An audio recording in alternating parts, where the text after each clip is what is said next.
Hello साथियों। आज हम सुप्रीम कोर्ट के बहुत ही महत्वपूर्ण निर्णय पर चर्चा करने जा रहे हैं। सुप्रीम कोर्ट ने कहा है कि अन्य परिस्थितिजन्य साक्ष्य के अभाव में हेतु की दोष सिद्धि के लिए पर्याप्त नहीं है, यानी कि हेतु के आधार पर दोष सिद्धि नहीं की जा सकती है अगर अन्य साक्ष्य नहीं है। हेतुक से मतलब ये होता है कि किसी न किसी अपराध का अपराधी के द्वारा जब उस अपराध को किया जाता है तो एक हेतुक होता है, बिना हेतुक के अपराध नहीं होता है। तो साथियों, जिन मामलों में परिस्थितिजन्य साक्ष्य नहीं है तो उन मामलों में केवल हेतु के आधार पर दोष सिद्धि नहीं की जा सकती। तो साथियों, हम डालते हैं नजर मामले में। तो मामला ये है सुब्रमण्या वर्सेस कर्नाटक राज्य। कर्नाटक राज्य का मामला है। अपील संख्या है सुप्रीम कोर्ट की 242 वर्ष 2022 और सुप्रीम कोर्ट में निर्णय हुआ है 13/10/2022 को। धारा है 302, 379, 201, 120B 34 IPC में। जिला न्यायालय में डिसीजन हुआ है 20/12/2012 को। जिला न्यायालय ने तीनों आरोपियों को बरी किया है। हाई कोर्ट ने सजा सुनाई है, 2 को 1 को बरी किया। सुप्रीम कोर्ट ने सभी को बरी किया है। घटना में हम नजर डाल लेते हैं। तो घटना है 23/8/2010 की। हत्या करने के बाद मृतिका के सोने के आभूषण निकाल लिए गए, जेवर सुनार को बेच दिए गए तथा मोबाइल अशोक नाम के व्यक्ति को बेच दिया गया। 24/8/2010 को मृतिका के दामाद को आरोपी ने फोन किया और सूचना दी कि मृतिका लापता है और आरोपी ने पास के थाने में गुमशुदा की रिपोर्ट दर्ज करा दी। मतलब उसी ने मारा और उसी ने गुमशुदा की रिपोर्ट दर्ज करा दी। उसके बाद होता क्या है कि 4 महीने बाद 10/12/2010 को पुलिस 3 आरोपियों को गिरफ्तार करती है। गिरफ्तार करने के बाद धारा 27 मेमोरेंडम के आधार पर घटना में प्रयुक्त हथियार, आभूषण, मोबाइल जब्त किए जाते हैं और चालान न्यायालय पेश किया जाता है। न्यायालय में मामला चलता है। जिला न्यायालय द्वारा 20/12/2012 को तीनों आरोपियों को बरी कर दिया जाता है। हाई कोर्ट ने सजा सुनाई। फिर सुप्रीम कोर्ट मामला पहुंचता है। सुप्रीम कोर्ट ने क्या आधार बताए हैं, कौन कौन से पॉइंट है जो हमें ध्यान रखना है, आइए हम आपको बताते हैं डिटेल में। सुप्रीम कोर्ट ने कहा है कि जिला न्यायालय डिस्ट्रिक्ट कोर्ट का निर्णय सही है। मतलब डिस्ट्रिक्ट कोर्ट ने जिन आधारों पर बरी किया था वो सही है, क्योंकि पूरे संपूर्ण इस मामले में परिस्थितिजन्य साक्ष्य आधारित है। मतलब संपूर्ण इन जो मामले हैं इनमें क्या है, परिस्थितिजन्य साक्ष्य हैं। साथ ही साथ धारा 27 पंच साक्षी के साक्ष्य का महत्व एवं पंचनामा प्रक्रिया त्रुटि है। मतलब जो धारा 27 मेमोरेंडम ले किया गया, जो पंचनामा कार्रवाई की गई है उसमें बहुत ज़्यादा त्रुटि है, उसको मूल साक्ष्य नहीं माना जा सकता है। साथ ही साथ ये बताया कि धारा 30 सह अभियुक्त के साक्ष्य पर दोष सिद्धि की वैधता मूल साक्ष्य नहीं होती है।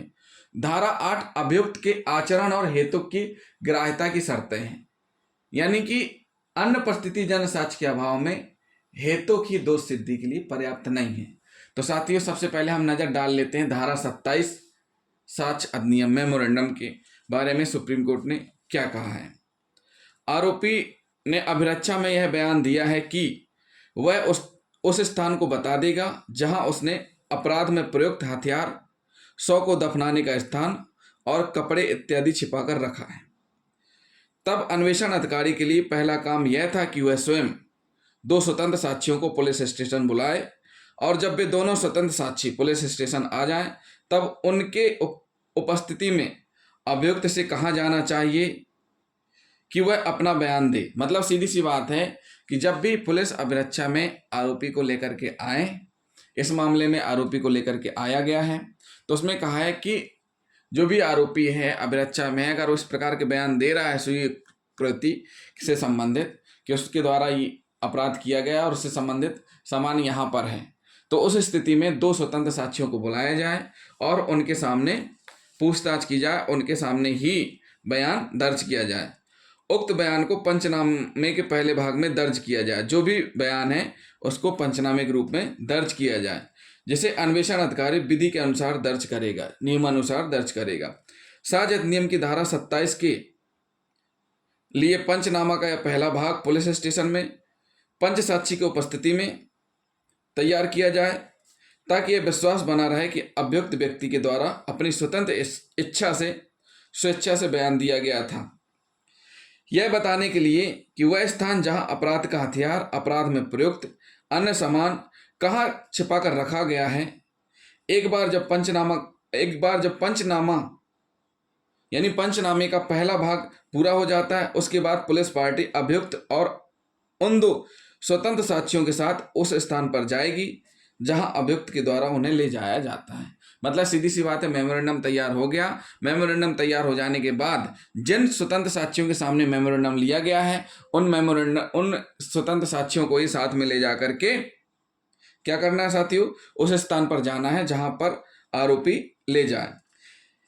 यदि उस विशेष स्थान से कोई वस्तु जैसे अपराध में प्रयुक्त हथियार, रक्त रंजित कपड़े या अन्य कोई वस्तु पाया जाता है, तब प्रक्रिया का यह भाग पंचनामा का दूसरा भाग गठित करता है। मतलब 2 भाग होते हैं 27 में।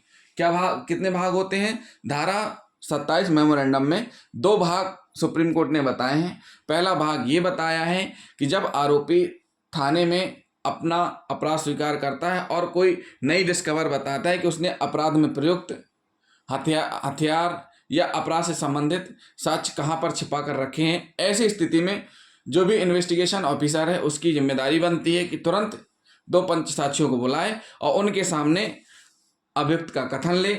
उसके बाद पंचनामा तैयार किया जाए, जो कि पंचनामा उसके बताए अनुसार हो। उसके बाद आरोपी के साथ में पंच साक्षियों को लेकर के आरोपी के उस स्थान पर जाए जहां पर आरोपी लेकर के जाए। तो ये पहला भाग हुआ।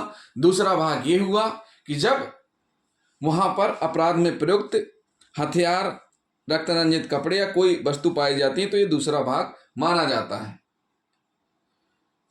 यह प्रक्रिया है, मतलब ये मेन प्रक्रिया है जिसके अनुरूप अन्वेषण अधिकारी से साक्ष्य अधिनियम की धारा 27 के अंतर्गत यथापेक्षित पंचनामे को तैयार करने की अपेक्षा की जाती है। इस मामले में अन्वेषण अधिकारी के साक्ष्यों से उपरोक्त सभी पहलुओं पर त्रुटिपूर्ण प्रक्रिया अपनाया जाना दर्शित है। परंतु ये जो मामला है, जिस मामले में सुप्रीम कोर्ट ने बरी किया है, इसमें इस तरीके से कार्रवाई नहीं की गई है। यानी कि धारा 27 साक्ष्य अधिनियम का जो मेमोरेंडम है उसमें बहुत सारी त्रुटियां पाई गई हैं। फिर भी पंचनामे के अंतर्वस्त मूल साक्ष्य नहीं होते हैं। मतलब जो ये पंचनामा है इसका कोई अंतर्मूल साक्ष्य नहीं होते हैं। इस प्रश्न पर विधि स्थापित है। जो मूल साक्ष्य वह है जिन्हें न्याय के कटघरे में पंच साक्षी या अन्य संबंधित व्यक्ति के द्वारा कहा गया है। मतलब सुप्रीम कोर्ट ने यह भी निर्णय किया है कि जो 27 मेमोरेंडम के तहत, धारा 27 मेमोरेंडम के तहत अगर सही तरीके से पंचनामा बन गया, बरामदगी भी हो रही है, फिर भी पंचनामे के अंतर्वस्त मूल साक्ष्य नहीं माना है। मूल साक्ष्य किसे माना है कि जो न्यायालय में उपस्थित होकर के पंच साक्षी व अन्य संबंधित व्यक्ति के द्वारा कहा जाए, उसे माना गया है।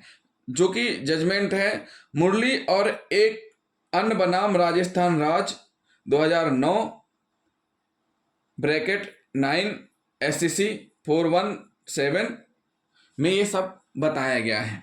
तो साथियों, धारा 27 को मूल साक्ष्य भी नहीं सुप्रीम कोर्ट ने माना है। उसके बाद सुप्रीम कोर्ट ने ये कहा है कि सह अभियुक्त के साक्ष्य पर दोष सिद्धि की वैधता का मूल साक्ष्य नहीं है। जो सह अभियुक्त, अगर किसी मामले में सह अभियुक्त ये कहता है कि उसके साथ या संस्कृति करता है, बोलता है कि मिलकर के अपराध किया है, तो ऐसी स्थिति में सह अभियुक्त के संस्कृति को केवल विचार में लिया जा सकता है, किंतु यह स्वयं को मूल साक्ष्य नहीं होती है।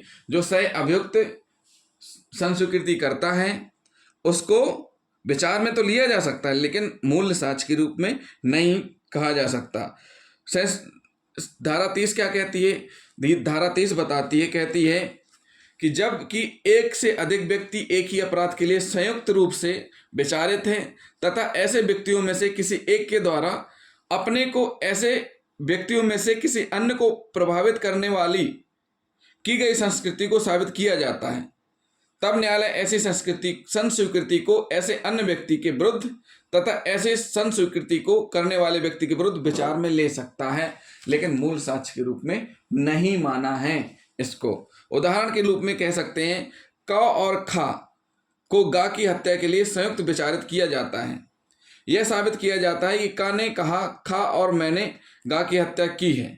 खा के विरुद्ध इस संस्कृति के प्रभाव पर न्यायालय विचार कर सकेगा, लेकिन उस जो संस्कृति है उसको मूल साक्ष्य के रूप में नहीं माना जाएगा, ये न्यायालय ने कहा है। इसके बाद धारा 8 अभियुक्त के आचरण के आधार पर बोला है न्यायालय ने। यह सबसे महत्वपूर्ण है, क्योंकि हर मामले में हेतुक होता है, जिसमें न्यायालय ने स्पष्ट किया है।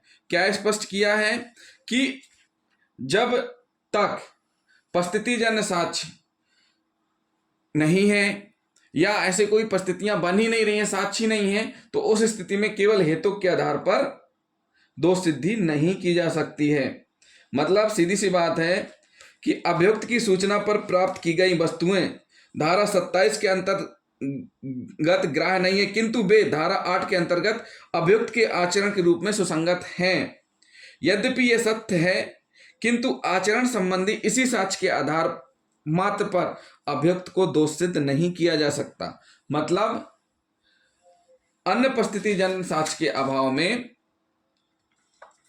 केवल हेतु के आधार पर दोष सिद्धि नहीं की जा सकती है, ये न्यायालय ने कहा है। तो साथियों, ये तो हुआ बहुत ही महत्वपूर्ण निर्णय, जिसमें न्यायालय सुप्रीम कोर्ट ने बरी किया है और जिला न्यायालय के फैसले को उचित ठहराया है। जिन साथियों ने हमारा चैनल अभी तक सब्सक्राइब नहीं किया है, हमारे चैनल को सब्सक्राइब कर लें और वीडियो को लाइक शेयर करना ना भूलें। थैंक यू दोस्तों।